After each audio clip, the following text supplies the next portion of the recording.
Hello दोस्तों, स्वागत है आपका हमारे चैनल स्पूकी बाबा की दुनिया पर। आशा करता हूं कि आप सब स्वस्थ और बहुत खुश हैं। दोस्तों, आज हम जो सच्ची घटी कहानी बताने वाले हैं आपको, वो है the devil made me do it या फिर द डीमन मर्डर ट्रायल, जिसमें कन्विक्ट थे, अपराधी थे, आर्नी शेन जॉनसन की कहानी है।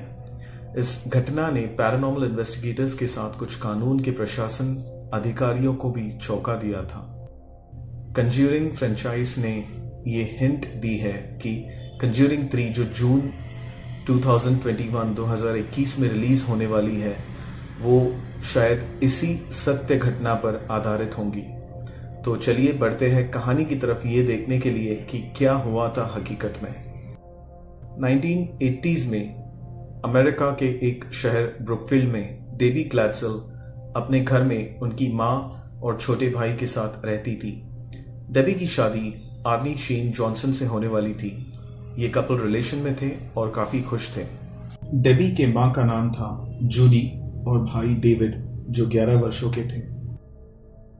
एक दिन डेविड ने अपनी मां को बताया कि उन्होंने रात में एक सपना देखा है कि एक बूढ़ा आदमी, जिसकी शक्ल साधारण आदमी की तरह नहीं दिखती और बदन पर जलने के निशान थे, उसने डेविड से कहा कि खबरदार, बीवेयर, ये चेतावनी दी।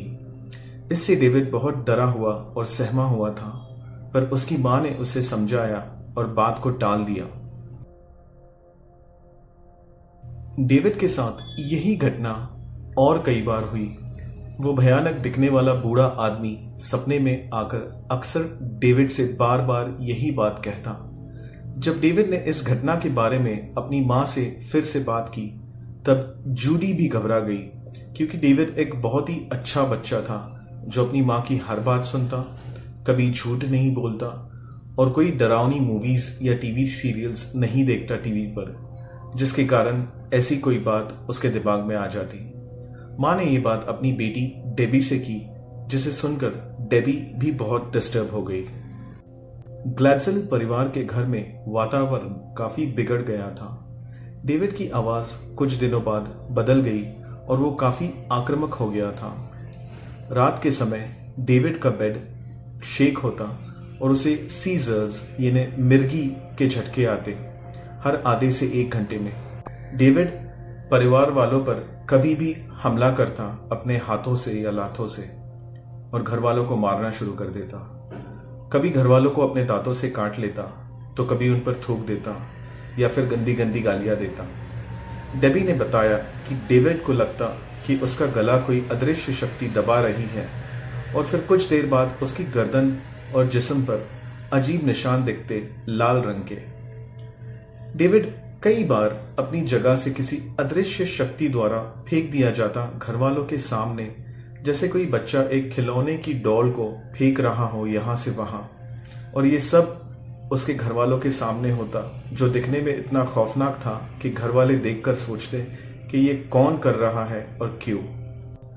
डेविड घर में यहां वहां अचानक भागता, चिल्लाकर कि उसके पीछे वो भयानक शक्ल वाला बूढ़ा आदमी आ रहा है। घर के एटिक से यानी छत को लगकर जो स्टोर रूम होता है, वहां से रात में, दिन के समय अजीब आवाजें आती, मानो जैसे कोई वहां बातें कर रहा हो या फिर वहां से बाहर आना चाहता हो। परिवार वालों ने परेशान होकर कैथोलिक चर्च से मदद मांगी और फिर वहां से एक प्रीस्ट आए घर को ब्लेस करने के लिए। पर इस ब्लेसिंग्स के बाद, इस पूजा के बाद, वो आत्मा या आत्माएं और भी आक्रामक हो गई। पूजा के बाद घर में आने वाली आवाजें और भी तेज और जोर से आने लगी।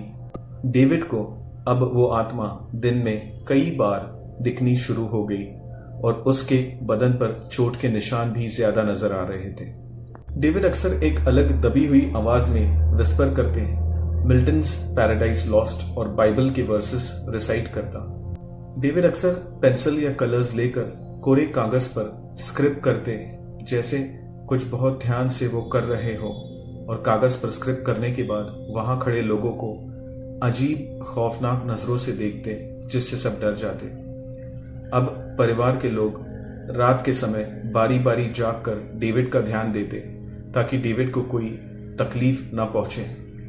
डेविड के घर वालों ने डॉक्टर्स की भी मदद लेने की कोशिश की, ये सोचकर कि शायद ये कोई मेंटल प्रॉब्लम हो, पर डॉक्टर्स ने ये बताया कि डेविड बिल्कुल ही एक नॉर्मल बच्चा है और सिर्फ उसे मिनिमल लर्निंग डिसेबिलिटी है। पर इस मिनिमल लर्निंग डिसेबिलिटी का इन हो रहे खौफनाक हादसों से कोई कनेक्शन नहीं था।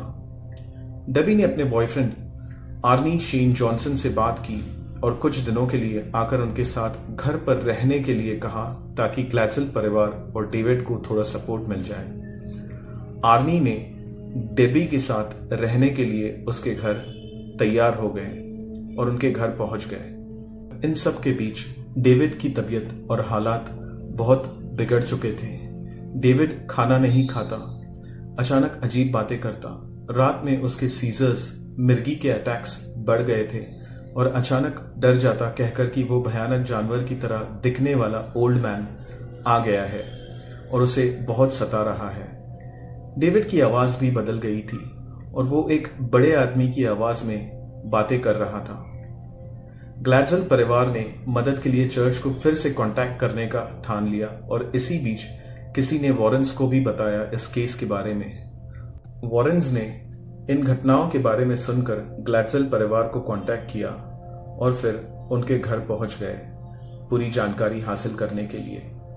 वॉरेंस ने ग्लैडसेल परिवार के घर पहुंचने के बाद इन घटनाओं के बारे में पूरी जानकारी ली शुरुआत से और अपनी छानबीन शुरू कर ली।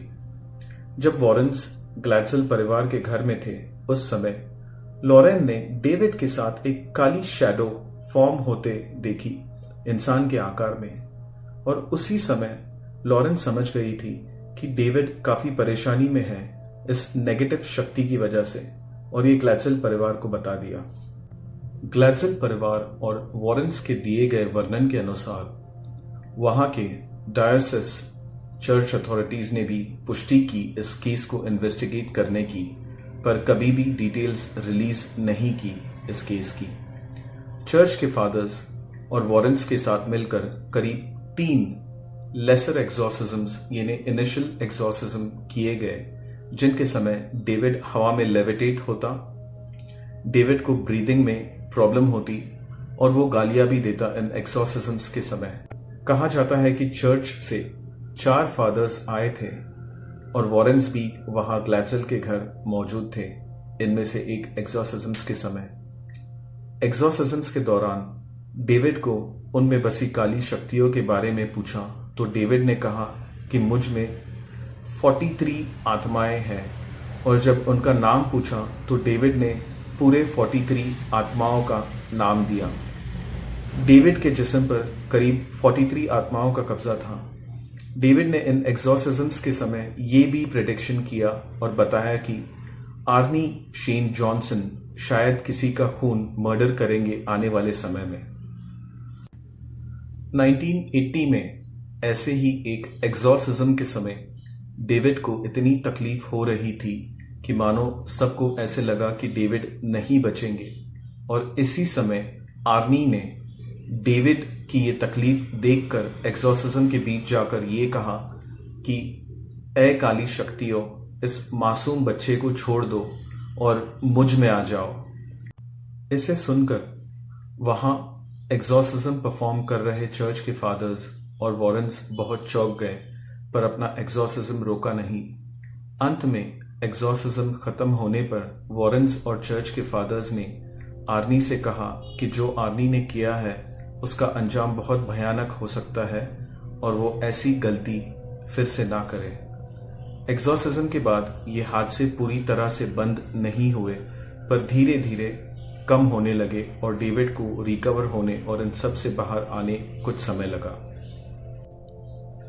फाइनल एक्सॉर्सिज्म होने के बाद जब वॉरेंस ग्लैडसेल परिवार के घर से निकले तब उन्होंने डेबी को अपने बॉयफ्रेंड आर्नी पर और उनके बर्ताव पर नजर रखने के लिए कहा और वहां की लोकल पुलिस को भी आर्नी पर नजर रखने को कहा।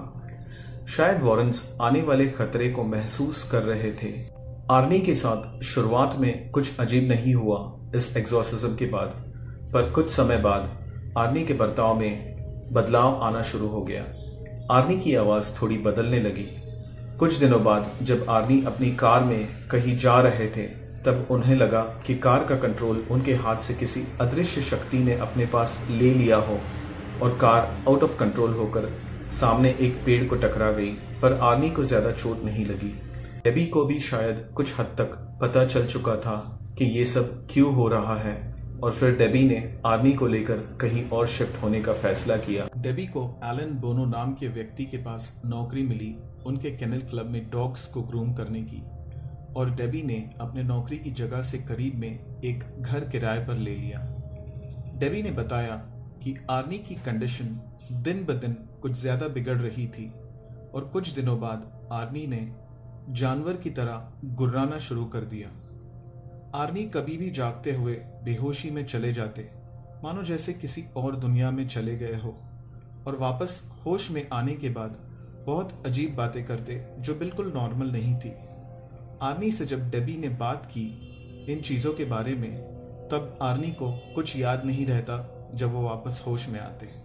और फिर वो भयानक दिन आया ब्रुकफील्ड कनेक्टिकट के इतिहास में, जिसकी वजह से आज भी ये घटना याद करने पर लोगों के रोंगटे खड़े हो जाते हैं। फरवरी 16, 1981 को आर्नी ने अपने काम पर बताया कि वो बीमार है और उनका गला खराब होने के कारण वो काम पर नहीं आ पाएंगे। आर्नी राइट ट्री सर्विसेज में एक पेड़ों के डॉक्टर को असिस्ट करने का जॉब करते थे। ये फोन कॉल करने के बाद आर्नी डेबी से केनल क्लब पर मिले। आर्नी की बहन वांडा और डेबी की कजन 9 साल की मैरी भी साथ में थी इनके। ये सब ने मिलकर एलन बोनो के साथ होटल में खाना खाया।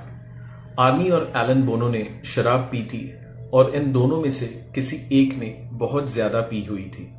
इसके बाद डेबी ने दोनों लड़कियों को पिज्जा खिलाने ले गई और आर्नी उनके साथ नहीं बल्कि पीछे ही चल रहे थे। कुछ समय बाद एलन बोनो ने डेबी की कजन मैरी का हाथ जबरदस्ती जोर से पकड़ लिया और छोड़ने के लिए तैयार नहीं थे। वांडा, आर्नी की बहन के दिए गए वर्णन के अनुसार, आर्नी ने एलन बोनो को चेतावनी दी कि वो मैरी का हाथ छोड़कर उस बच्ची को जाने दे। जब मैरी ने एलन बोनो का हाथ छुड़ाकर कार की तरफ भागी, तब डेबी ने एलन बोनो और आर्नी के बीच आकर झगड़ा छुड़ाने की कोशिश की ताकि हालात शांत हो जाए, और तभी आर्नी ने किसी खतरनाक जानवर की तरह गुर्राना शुरू कर दिया और अपने पॉकेट से एक 5 इंच की नाइफ निकालकर बोनो के पेट में मारना शुरू कर दिया। एलन बोनो को 4 से 5 बहुत गहरे जख्म हुए थे उस चाकू के वार से, जिनमें से ज्यादा बोनो के चेस्ट में थे, और खास करके एक जो पेट से खींचकर ऊपर चेस्ट की तरफ गया हुआ था। लॉरेन ने पुलिस को बताया कि इस मर्डर के समय आर्नी उन बुरी आत्माओं के काबू में थे, पोजेस्ड। ये case the demon murder trial या the devil made me do it के नाम से पूरी दुनिया में जाना जाने लगा। जिन लोगों को वॉरेंस के बारे में पता नहीं था, अब वो भी वॉरेंस और उनके काम को जानने लगे थे। आर्नी के डिफेंस लॉयर मार्टिन मिनेला लंदन गए ऐसे कोई केसेस की छानबीन करने, ताकि उन केसेस का रेफरेंस आर्नी के केस में इस्तेमाल करके कुछ फायदा हो, और कुछ स्पेशलिस्ट्स को भी बुलाया इस केस पर काम करने के लिए। मार्टिन मिनेला ने वो प्रीस्ट्स को भी बुलाया कोर्ट में अपना बयान देने के लिए जिन्होंने ये एक्सोर्सिज्म्स किए थे, पर ये सारी कोशिशें बेकार थी और जज ने इन सब दलीलों को रद्द कर दिया, इररिलेटिव और अनसाइंटिफिक बताकर। 1981 में ज्यूरी ने आर्नी शेन जॉनसन को गिल्टी करार दिया फर्स्ट डिग्री मैनस्लॉटर के लिए, और करीब 10 से 20 वर्षों की कारावास की सजा सुनाई। आर्नी शेन जॉनसन ने करीब 5 वर्षों की जेल का कारावास काटने के बाद बाहर आ गए। आर्नी ने जेल से छूटने के बाद अपनी गर्लफ्रेंड डेबी के साथ शादी कर ली और अब वो दोनों साथ हैं। 1983 में इस सच्ची घटना पर आधारित एक direct to TV movie release हुई थी जिसका नाम था द डीमन मर्डर केस, जिसके डायरेक्टर थे विलियम हेल। और एक किताब भी छपी थी जिसका नाम था द डेविल इन कनेक्टिकट और इसके ऑथर थे जेराल्ड ब्रिटल। धन्यवाद दोस्तों इस वीडियो को पूरा देखने के लिए। अगर आपको वीडियो पसंद आया हो तो वीडियो को लाइक करें और अपने दोस्तों के साथ ज़रूर शेयर करें।